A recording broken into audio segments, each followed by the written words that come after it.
এর বাড়ি একটা দ্বিতীয় সকালবেলা ভাই ফুলতলা যাবা? ভাই ফুলতলা তো অনেক দূর, না ভাই যাবো না। যাবে না, তাহলে চল আর এক গাড়ি দিয়ে গিয়ে। বাপ সব দিয়ে তো মনে হচ্ছে অনেক বড় লোক, এরকম একটা দিক ছেড়ে দিলাম, অনেক টাকা ভাবানি। ভাই যাবো যাবো, এদিকে আসেন।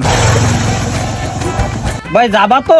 ভাড়া কত দিতে হবে না ভাই? যেহেতু মনে হচ্ছে অনেক বড় লোক, ভাড়া সে ঠকা যাবে না, যা দেবেন দিয়ে নেন। ভাড়া ঠিক না করে যাওয়া যাবে না। আরে ভাই আপনি যা দেবেন দিয়ে নেন, ওঠেন আগে।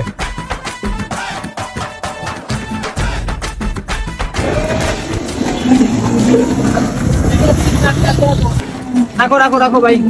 ভাই কষ্ট তো অনেকই দিলাম, এবার কোন ভাই ভাড়া কয়টা? আরে ভাই আমি তো আপনার বলছি আমি ভাড়া চাবো না, আপনি খুশি হয়ে যা দেবেন আমি তাই নেবো।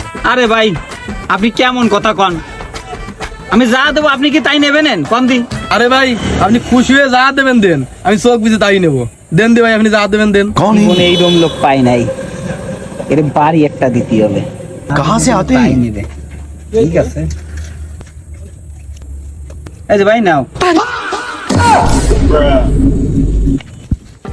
শিক্ষা আমার হয়ে গেল আজকে। আর জীবনে কোনোদিন প্যাসেঞ্জারের কাছ থেকে ভাড়া ঠিক না কইলে প্যাসেঞ্জার গাড়িতে ঢুকবো না।